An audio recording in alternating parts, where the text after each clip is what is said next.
let me ask you a question, Joe. Yeah. You're right here with me. Yeah.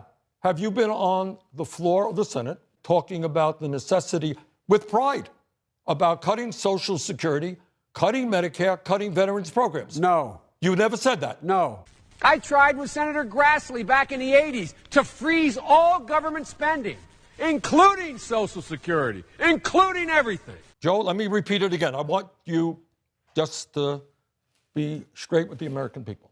I am saying that you have been on the floor of the Senate time and time again talking about the need to cut Social Security, Medicare, and veterans programs. Is that true, or is that not true? No, it's not true.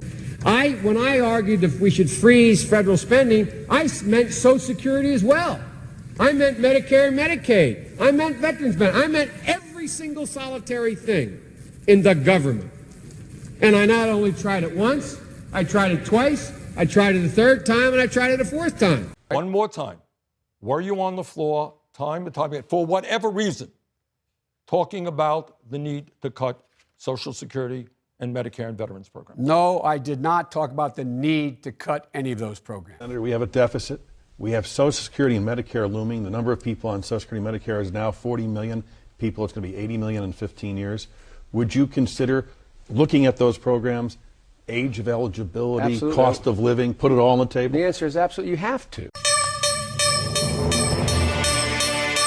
It's the faithless logician, dropping what's been missing, coming for the jugular, but not let me catch you slipping. No tool needed other than my mind to dissect these delusions and correct them in real time. The slayer of dogma and baseless assertions don't come with that weak shit or you'll soon need a surgeon. But it's too late for your argument. It's been torn and shred. There is no coming back. It is completely dead. All I need is my brain and my pen to use as I see fit to flay and or mend these inexcusable policies that are impossible to defend. All I need is my brain and my pen. No trust needed, just take a second and listen as I redirect and clear your clouded attention to focus on the facts, evidence, and testable predictions, painting a picture to help explain these insights, hypotheses, and suspect claims, giving you the tools needed to separate the truth from the false and the utterly inane. The marks are legion and too many to name, but they all love money, bathing in it with no shame, while the rest of us fight over their scraps, struggling just to maintain. They've never read a war that they would not fund, yet they treat citizens asking for health care as low-life scum. But we're done asking, so get ready, because here the we come. Bernie Sanders is too nice to call Joe Biden the bold-faced liar that he is, and unfortunately, he may not be cutthroat enough to land or even throw a knockout blow to his so-called friend. For better or worse, Sanders prefers to let his long record and detailed policy proposals speak for themselves, relying on people to do their own research and hoping the media does its job in pointing out Biden's BS. But the mainstream press is far more likely to cover for Biden than it is to report the truth, so let's take a look at the reality for ourselves. Joe Biden has a long and lurid history of joining neoliberal politicians from both sides of the aisle in attempts to cut, freeze, and ultimately privatize not only Social Security, but Medicaid, Medicare, and veteran benefits for decades. While Senator Sanders has consistently been on the front lines fighting against such attempts, working tirelessly to expand these vital programs that millions of the most vulnerable among us depend on. Despite the self-styled moniker, middle-class Joe has a tendency of siding with his high-dollar donors when their interests clash with those of the working class. The bankruptcy bill of 2005 is a prime example of this, even if Biden himself has forgotten his own involvement. Joe talked about bankruptcy. Joe, if my memory is correct, you helped write that bankruptcy bill. I did not. Senators Biden and Carper have worked tirelessly for years on this legislation, and they've taken some tough votes to get it done, and I admire them for it.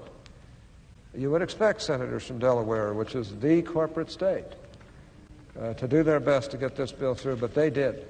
Not only did Joe Biden vote for the regressive bill that made it harder for Americans to file for Chapter 7 bankruptcy, he voted against every single amendment put forward to soften the blow, ultimately making it harder for union workers, family of service members killed in action, students, seniors, and single mothers to get out of debt. Uncle Joe even voted against a provision that would have at least ensured debtors were able to give their children Christmas presents. Oh, and of course, this bill also made it harder for those drowning in medical debt. debt, a phenomenon that is uniquely American, making this bankruptcy bill arguably one of the most anti-middle class pieces of legislation of the past century. Bernie Sanders, on the other hand, is known as the Amendment King for pushing through so many progressive policies that directly help a majority of Americans, as opposed to catering to a select few with unlimited funds. In fact, Sanders has aggressively attacked these select few directly, pressuring Amazon, Disney, Walmart, and now McDonald's to raise their minimum wage, helping countless Americans. Sanders vehemently opposed NAFTA, which gutted the Rust Belt, as well as TPP, which threatened to complete the job, while Joe Biden was in lockstep with his neoliberal brethren, which no doubt Trump would use to bludgeon Biden in a head-to-head matchup as he did to Clinton in 2016. Joe Biden often brags about writing the prototype to the Patriot Act, the unconstitutional spying apparatus that keeps tabs on any and all who live in or communicate with the United States, which was just extended again with the full support of the establishment Democrats, while everyone else is conveniently focused on the current pandemic. A pandemic we would have been much better prepared for had we been operating under a single-payer system. But it's not like people weren't already rationing their medicine before this. We need a single-payer healthcare system that covers everyone, including mental health, dental health, and women's health, which means abolishing the draconian Hyde Amendment, which is anti-choice legislation that makes it harder for specifically poor women to get an abortion. Joe voted for the amendment, but has gone back and forth on it recently, depending on who he is talking to. While Bernie Sanders has been championing women's rights since prior to Roe v. Wade, saying to a Vermont newspaper in 1972 that, quote,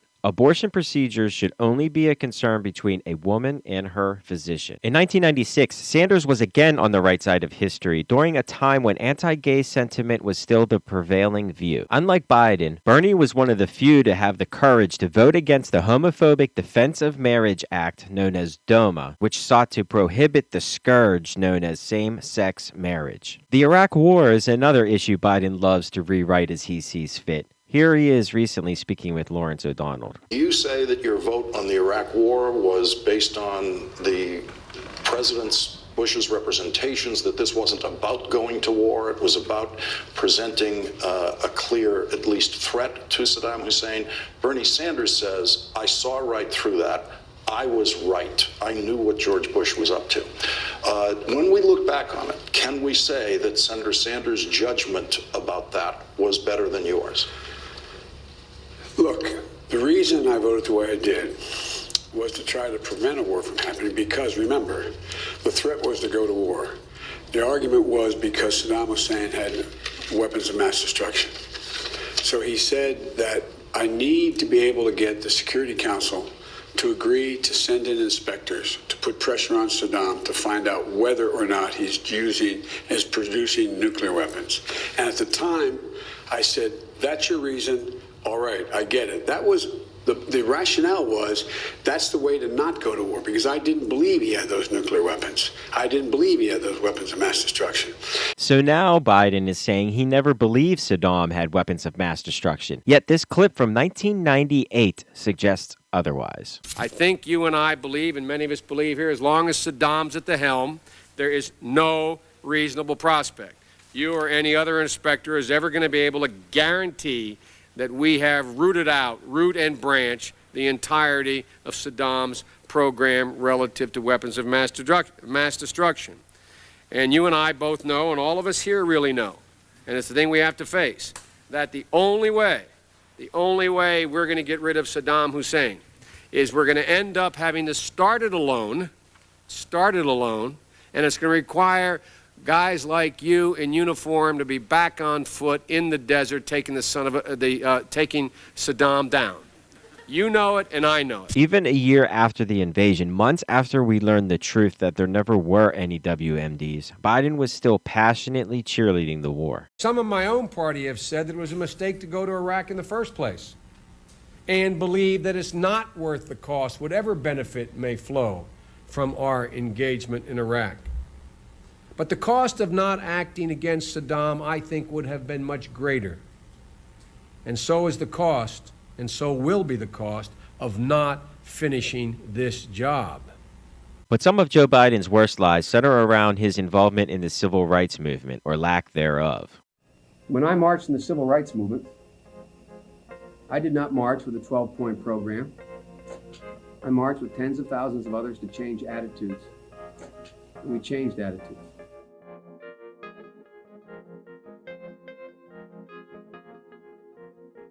When I was 17 years old, like many of you, I participated in sit-ins to desegregate the restaurants and movie houses of Wilmington, Delaware. I came out of the civil rights movement. I was one of those guys that sat in and marched and all that stuff.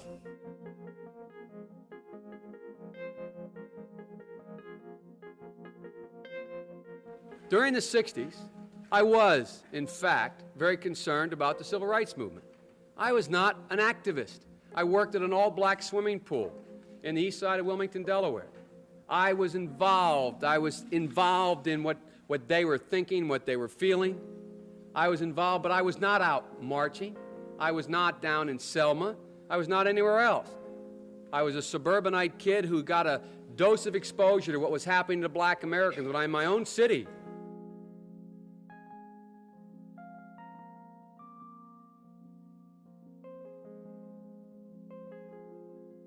You know, when I was a teenager in Delaware, for real, I got involved in the civil rights movement. We have the 8th largest black population in America. Most people don't know that.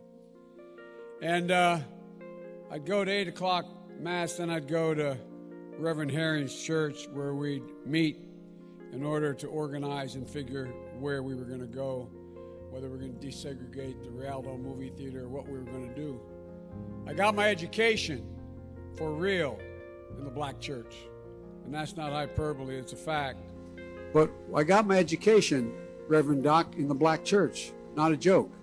Because when we used to get organized on Sundays to go out and desegregate movie theaters and things like that, we do it through the black church. The truth is, Joe Biden never marched in the civil rights movement, never protested the Vietnam War, never participated in a single sit-in, despite claiming to over and over again. And he certainly did not get arrested with or while visiting Nelson Mandela. Bernie, on the other hand, has fought to end all wars as well as racism and poverty his whole career. Bernie doesn't have to lie about his participation in the civil rights protest, nor does he feel the need to brag about being arrested and ending up handcuffed to a black woman. Because Sanders wasn't there for a photo op, but because he believes in the things he is fighting for. Joe Biden has been sailing on his name recognition, being known as the VP of the only black president in our history, but unfortunately, his past with the African American history is a lot more lurid than he lets on. Back in the 80s and 90s, when tough on crime legislation was fashionable, Joe Biden once again reached across the aisle to work with unabashed segregationist Dixiecrats, specifically James Eastland and Strom Thurmond. Working together, they were able to enact some of the harshest, most draconian legislation ever to come out of Congress, such as the Comprehensive Crime Control Act, which established mandatory minimum sentencing for non-violent drug offenses, the 1986 Anti-Drug Abuse Act, which implemented much harsher sentencing for crack cocaine possession versus powder, with the only actual difference between the two usually being the color of the skin of the person using them. And of course, the 1994 crime bill, which included the heartless 3 strikes and you're outlaw, which prescribes life sentencing for as little as 3 non-violent offenses. The regressive tough on crime legislation of the late 70s, 80s, and early 90s, combined with the stupefying war on drugs, are directly responsible for the spike in incarceration rates that has led to the United States becoming the world's largest penal colony, locking more people up at a higher rate than any other country, leading to the confinement of a quarter of the world's prisoners, dwarfing other nations despite only being 5% of the world's population. A disproportionate amount of these prisoners being minorities and or living under the poverty line. To alleviate some of the devastating harm done by Biden and his neoliberal cohorts, as president, Bernie Sanders would immediately end the fruitless war on drugs, legalize marijuana, eliminate all private prisons, end cash bail, and abolish all mandatory minimum sentencing. So what I'm trying to say is, not only is Joe Biden not your friend, but he is a bold bold-faced liar, not so different from other centrists such as Hillary Clinton. And we all know how a safe so-called moderate fares against the Donald. Not that there's much difference between the establishment Democrats and Trump in the first place. Like I've said before, the establishment doesn't care who gets the nomination, just so long as it's not Bernie. Because the others all play for the same team, the corporate team, while Sanders is one of the few politicians to actually fight for the interests of the common man and woman of this country, as opposed to a select few. Which is why I think it's so important for as many people as possible to know exactly what they're getting themselves into with Biden. So please like, subscribe, and share. Jana. You must take back the streets. And you take back the streets by more cops, more prisons. I hope this crime bill, when it passes, the Biden-Hatch crime bill, as it becomes law, God willing, I hope that we will have ended, once and for all, this notion that somehow Democrats are weak on crime. The consensus is A, we must take back the streets. It doesn't matter whether or not the person that is accosting your son or daughter or my son or daughter, my wife, your husband, my mother, your parents. It doesn't matter whether or not they were deprived as a youth. It doesn't matter whether or not they're the victims of society. The end result is they're about to knock my mother on the head with a lead pipe, shoot my sister, beat up my wife, take on my sons. So I don't want to ask, what made them do this? They must be taken off the street. We all agree on that. Now we can find some fringe folks and left-wingers in my party who say, nah, that's not what we should do. Unless we do something about that cadre of young people, tens of thousands of them, born out of wedlock, without parents, without any conscience developing, they will, or a portion of them will, become the predators 15 years from now. And Madam President, we have predators on our streets. They are beyond the pale, many of those people. Beyond the pale. I don't care why someone is a malefactor in society. We have an obligation to cordon them off from the rest of society, try to help them, try to change their behavior, but they are in jail.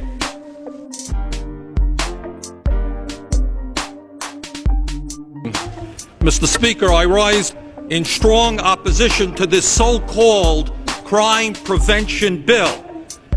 Mr. Speaker, let us be honest, this is not a crime prevention bill. This is a punishment bill, a retribution bill, a vengeance bill. All over the industrialized world now, countries are saying, let us put an end to state murder, let us stop capital punishment. But here what we're talking about is more and more capital punishment. What we're discussing now is an issue where some of our friends are saying we're not getting tough enough on the criminals. But my friends, we have the highest percentage of people in America in jail per capita of any industrialized nation on earth. We've beaten South Africa. We've beaten the Soviet Union. What do we have to do? Put half the country behind bars? Mr. Speaker, instead of talking about punishment and vengeance, let us have the courage to talk about the real issue. How do we get to the root causes of crime? How do we stop crime? And Mr. Speaker, I've got a problem. I've got a problem with a president and a Congress which allows 5 million children to go hungry, 2 million people to sleep out on the streets, cities to become breeding grounds for drugs and violence. And they say, we're getting tough on crime. If you want to get tough on crime, let's deal with the causes of crime. Let's demand that every man, woman, and child in this country have a decent opportunity and a decent standard of living. Let's not keep putting poor people into jail and disproportionately punishing blacks. Time of the gentleman has expired.